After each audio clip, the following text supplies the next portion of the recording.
Muito obrigado, Sr. Presidente. Cumprimentar os Srs. Ministros, o Sr. Secretário de Estado aqui presente. Essencialmente, em torno da discussão desta tarde, estamos a falar de questões de natureza fiscal. E eu devo dizer com enorme humildade que não tenho o conhecimento técnico que me permita fazer um debate ou um juízo perfeito da questão fiscal que está aqui em causa. Devo dizer com a mesma humildade que duvido que muitos daqueles que estão nesta mesma sala o possam fazer com inteira consciência e responsabilidade relativamente a uma matéria com os contornos que tem esta natureza e, portanto, utilizando até uma expressão do Sr. Secretário de Estado, eu não vou dizer e utilizar aqui algumas inverdades técnicas. Não o devo fazer por uma questão de responsabilidade, porque não só está envolvida aqui uma autoridade, que é a autoridade tributária, como, por outro lado, também temos outros stakeholders envolvidos, como é o caso de uma empresa que é cotada em bolsa. Traz o Governo e diz o Governo hoje aqui que a autoridade tributária está a fazer o seu trabalho, está a fazer a sua avaliação. E nós temos que esperar o resultado disso. E o resultado disso, com base naquilo que é a nossa lei fiscal, em termos daquilo que é a base declarativa, é preciso apurar ou não se havia lugar ao pagamento de algum imposto ou se não há lugar ao pagamento de imposto. Portanto, eu penso que se as autoridades e a autoridade tributária em quem nós confiamos se está a desenvolver esse mesmo trabalho, eu acho que temos todos, com prudência e responsabilidade, poder aguardar por isso.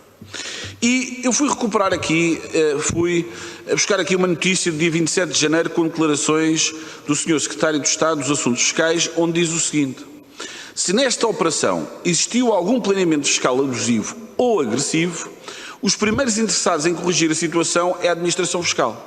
E eu devo dizer, Sr. Secretário de Estado, não é só a Administração Fiscal, seguramente será também a própria empresa, a EDP. E terá todo o interesse porquê?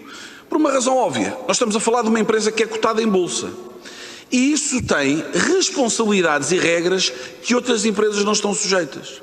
Para além daquilo que é a consequência reputacional da própria empresa. E, portanto, há um interesse necessariamente de todos no esclarecimento e do Parlamento e do Governo, não tenho dúvidas, no esclarecimento desta matéria. Agora, como é que nós podemos esclarecer esta mesma matéria? É com informação. É com informação.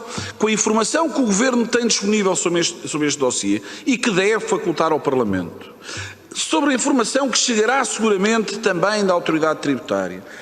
Com a informação que seguramente poderá ser requerida também à própria EDP, e com toda essa informação nós depois podemos fazer um juízo, podemos exigir responsabilidades políticas também, mas há uma questão aqui que é uma questão central e que é de natureza fiscal e que, eu volto a repetir, tenho muitas dúvidas, à exceção de quem tem responsabilidades e competências e acompanha estas matérias com outro grau de conhecimento, tenho muitas dúvidas que haja muita gente habilitada a poder fazer este debate. Agora, eu ouço coisas e leio coisas nos jornais e, confesso, fico com dúvidas. Não sei em que mundo é que alguns senhores deputados vivem, mas o que a EDP fez, vamos lá ver, parece uma coisa relativamente óbvia. Ou seja, há uma atividade, há um conjunto de concessões das barragens e essas concessões são vendidas. E, portanto, encontrou uma forma, foi criar um veículo, uma SPV, uma empresa, para poder integrar esses mesmos ativos e vender esses ativos a uma entidade terceira. Eu nem estou a ver como é que podia fazer de outra forma. Confesso, mas admito aí também a minha humildade de, talvez com a experiência muitas vezes mais à extrema esquerda, de poder explicar como é que fazia isto. Quer dizer, das duas uma, ou vendia-se a EDP na totalidade, ou se era uma parte da empresa, como é evidente, tinha que se encontrar um veículo, uma SPV, para colocar lá os ativos e poderem ser depois alienados. E depois, há algo que também convém esclarecer. Eu já ouvi, e ainda agora ouvi o Sr. Ministro, e li também isso da imprensa.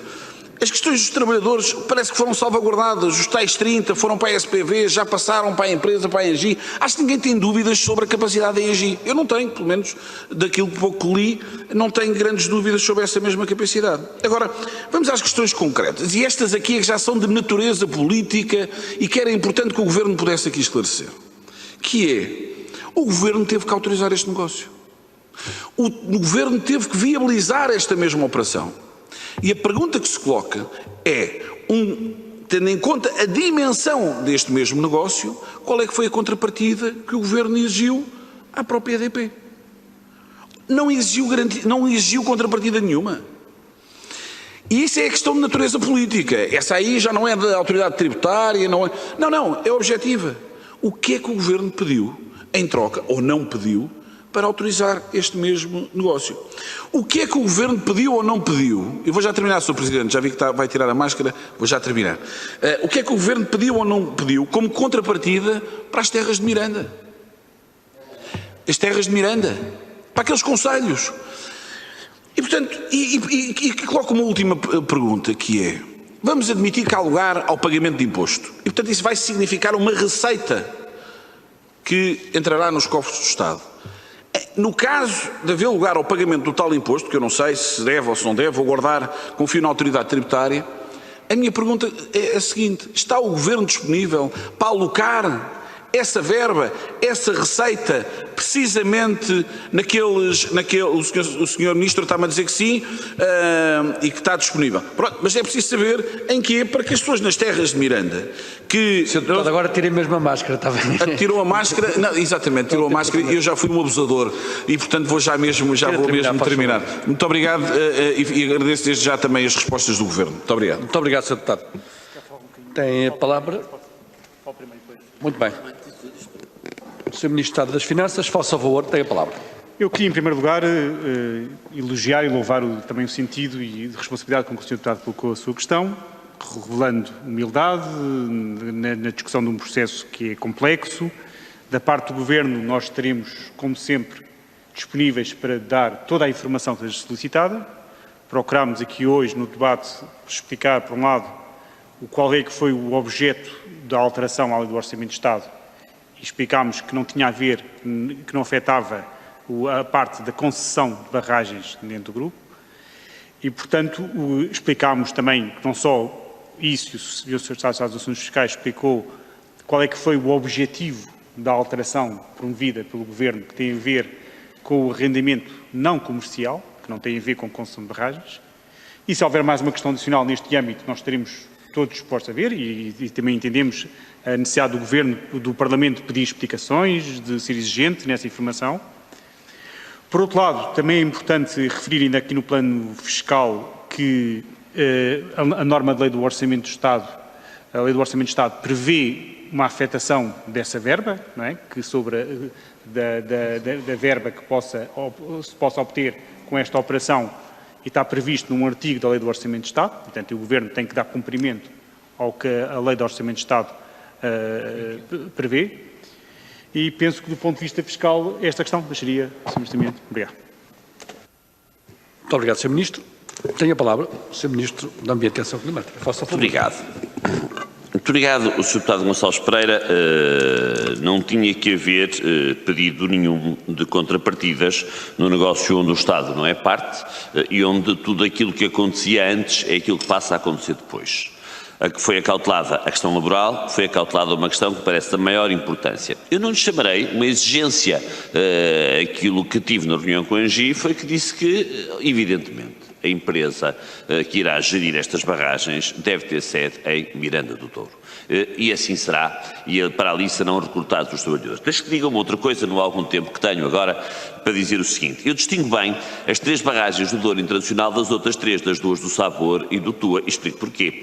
As 2 do Sabor e do Tua são barragens, que chamarei recentes, barragens foram feitas com avaliação de impacto ambiental, barragens foram feitas com contrapartidas pagas às autarquias, barragens que, algumas delas, até deixaram um lastro no tempo daquilo que é essa mesma responsabilidade ambiental, as tais questões que a deputada Mariana Mortágua leu, e bem, muito bem, numa informação intermédia da APAS, e que ainda faltava concluir, e por isso é fundamental garantir que elas agora venham a ser concluídas. Um desses casos é, por exemplo, o fundo do Baixo Sabor. As outras 3 barragens, portanto, as 3 barragens, Bem Posta, Picote e Miranda, são barragens feitas durante o tempo do Estado Novo, em que estas questões se não colocavam, e, portanto, são barragens dos anos 50, anos 60. E, portanto, esses territórios, em si mesmo, é sobretudo o concelho de Miranda e também de Mogadouro, mais Miranda que Mogadouro, são aqueles que são mais merecedores de um olhar por parte do Estado porque os outros Não quer dizer que não tenham problemas deles, ou certamente não tiveram esta agressão das barragens sem contrapartidas. E isto que eu digo não é propriamente resultante desta compra e venda das barragens. Isto que eu digo é sobretudo resultante do PNPOT, do Programa Nacional de Política de Ordenamento do Território, aprovado aliás nesta Casa, e que identifica que há 2 espaços em Portugal que são espaços particularmente desestruturados do ponto de vista do sistema urbano. Não era preciso fazer o plano, é o Pinhal Interior, onde aconteceram os dramáticos incêndios de 2017. O outro é este mesmo, se quiser, desculpe-me a liberdade da linguagem, esta esquina do Douro, entre o Douro Superior e o Douro Internacional. E por isso era fundamental trabalhar investimentos concretos para este território. E não lhe nego que, ainda que haja uma completa indiferença àquilo que é a exploração das barragens, sejam elas da EDP, sejam elas da ENGIE, foi de facto criado aqui um momento. Foi criado aqui um momento esse que já agora também é o momento que antecede um novo ciclo de fundos comunitários. E por isso criamos o grupo de trabalho. E por isso temos trabalhado com as autarquias, são quem legitimamente representa aqueles territórios.